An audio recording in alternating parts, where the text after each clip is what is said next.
Right now on Justice. This is the biggest load of bull I ever heard. The Cavalier Clintons are at it again. In tonight's opening statement, I'll tell you why, what we now know about the Clinton Foundation and its pay-to-play politics are enough to disqualify Hillary Clinton from a move into the White House. Plus, can this campaign be saved? It's so easy to solve. Everybody understands that. I talked to the Trump campaign about the rough couple of weeks and how they can get right back on message and right back on top for November. Justice starts now.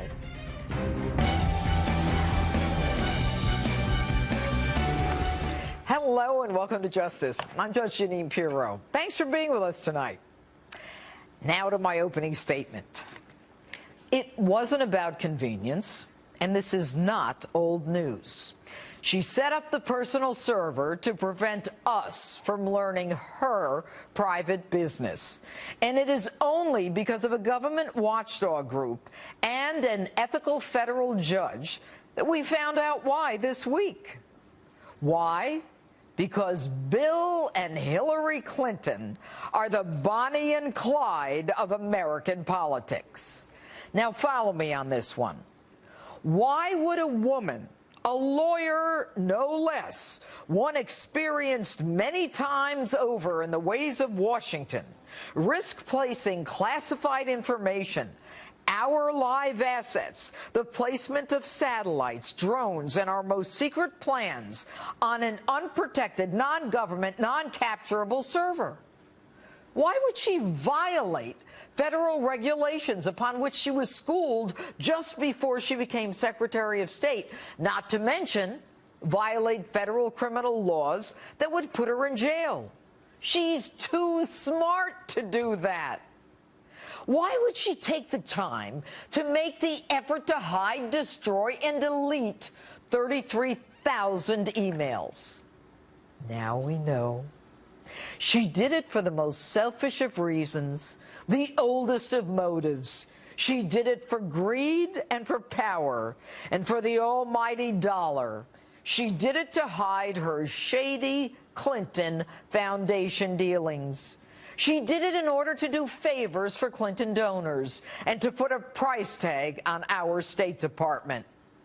The same duo who came up with a scheme to rent out the Lincoln bedroom is back in business with a new and bigger scheme, one that is more far-reaching and worldwide, one that violates not only the law, but all codes of moral and ethical conduct in government. A couple willing to sell anything to the highest bidder for money and power. This is why the emails were hidden from the beginning, and this is why they were ultimately destroyed and deleted. This week, we find out top State Department aide Cheryl Mills, formerly of the President Bill Clinton impeachment team, aligned with Hillary ever since, and also on that private server, was advised in 2012 that a Freedom of Information request was made for the number of email accounts used by Hillary Clinton.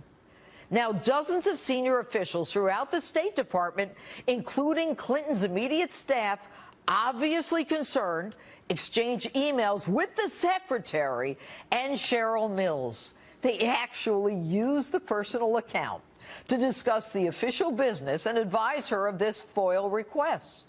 Their response to the request? There were no records. They were in active defense mode to hide their scheme. And when truth is put to the lie, that in fact there was an email account, they say they made a mistake. Had they been honest, that personal server would have been exposed years earlier. And also this week, we find out a clear pay-to-play relationship between the Clinton Foundation and the Clinton State Department.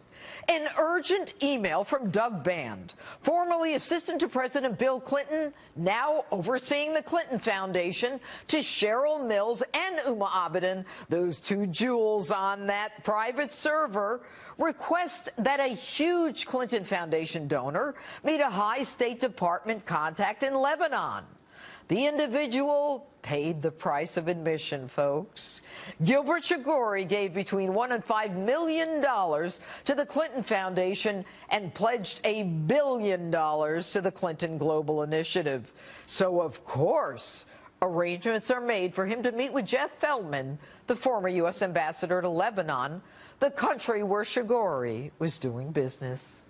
Abedin, ironically, paid both by the foundation and the State Department, immediately responds with, "I'll talk to Jeff," ignoring the agreement between Hillary and President Obama to create a wall between that Clinton Foundation and the State Department, confident that it would never be found out.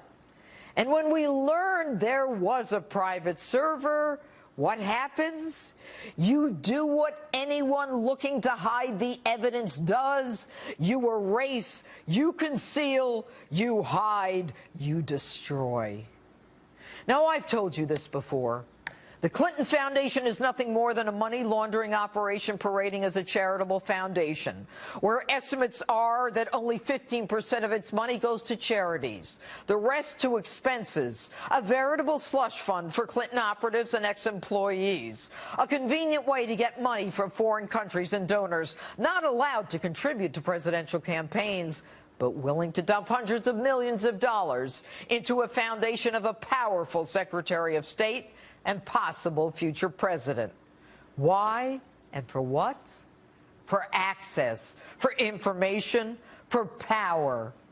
Folks, politicians on a much lower level, of course, have gone to jail for much less. And we find out this week that when the FBI, 3 separate offices, approached the Department of Justice to commence an investigation into this so-called not-for-profit 501c3, the Department of Justice refuses to do so. You know, and Fifth Amendment pleading Lois Lerner, when she opens files on small conservative organizations, she gets away with it, too. A few years' vacations, a bonus, and a pension. So it's no surprise that the DOJ refuses to investigate the Clinton Foundation. No surprise at all. The collusion between Loretta Lynch and Bill Clinton was on display for all to see in an astounding meeting on a tarmac in Phoenix, while an investigation of Bill Clinton's wife was being conducted by Loretta Lynch. And consider this one.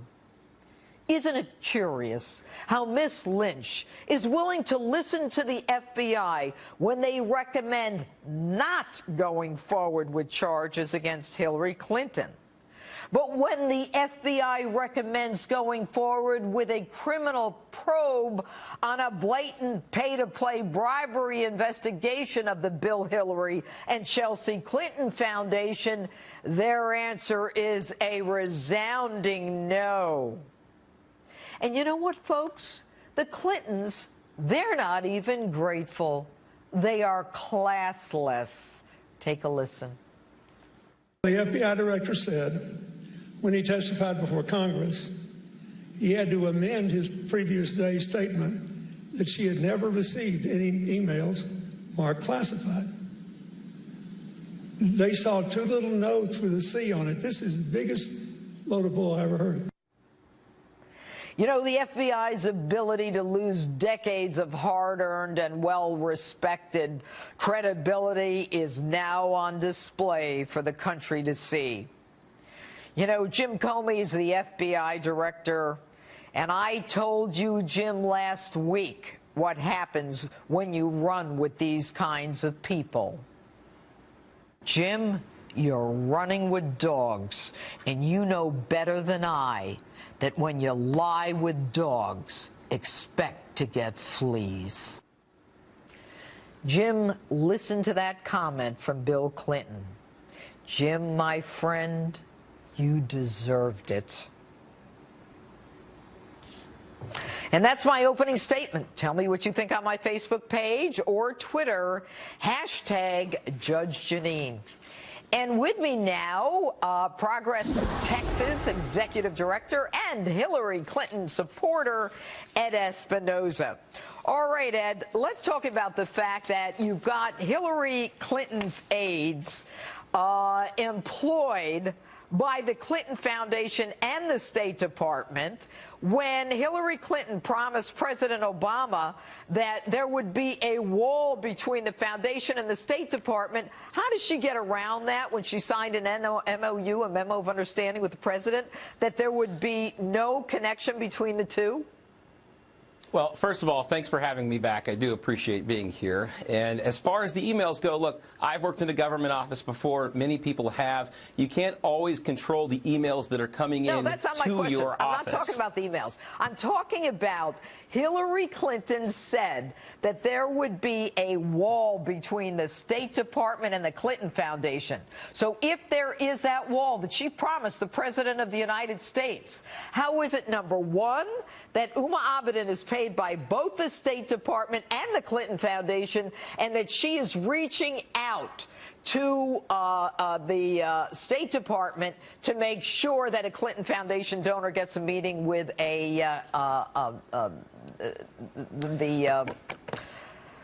Mr. Feldman there, the ambassador to Lebanon? Well, I'm not certain that she was getting paid by both organizations at the same time, which is, okay, well, that's an important distinction. That I'm not familiar with those details, but I will say this. If there's an MOU between the State Department and another office in the government, that doesn't necessarily bind an outside entity by that MOU. So as I was saying before, between Hillary Clinton and the president, saying that there would be a wall between the foundation and the State Department. I'm trying to give you an answer to it. Respectfully, if the other organization from the outside sends an email and they send requests, they're not bound by, the outside entity is not bound by that MOU. Now, as I was saying, I've worked for government offices before. Lots of unusual and sometimes misguided requests will come into those government offices. The important thing is do the offices receiving them have the judgment to act or not act on them? And in this case, I don't think there's any evidence that the State Department did act on those emails. Yeah, they set up the meeting, Ed. They set up the meeting. And by the way, when you've got the same woman employed by the foundation and the State Department who's setting up the meeting for a guy who gave $5 million to the foundation, whether or not the meeting occurred is not the issue. Shigori and Feldman say it didn't occur, but they set up the meeting. You got a problem with that? I'm really not familiar with those particular details, so I wish I could tell you more. All right. I don't know that far on it. All right. You know, Bill and Hillary Clinton released their taxes today, and 96% of their charitable donations went to their own foundation. Did you know that? I was unaware of that, no, but I do think that it's telling that they did release their tax returns when, comparatively, Donald Trump hasn't released any of his tax returns. And I think that if we want to have an even playing field to see where charitable contributions are going, that let's see where Donald Trump's cards are. We know where the Clintons' cards are now. Yeah, we do. And they put their money in their own foundation, which we don't really understand because accountants are telling us they have a whole new paradigm the way they set it up. Ed Espinoza, it's good to have you on the show. Thank you so much. All right, my political panel is still ahead tonight, and we'll get into all of this. But next, National Donald Trump spokesperson Katrina Pearson is standing by. I have a lot of questions about a rough few weeks for Mr. Trump and how this ship can get turned around toward a pointed November victory. My interview with Katrina is next.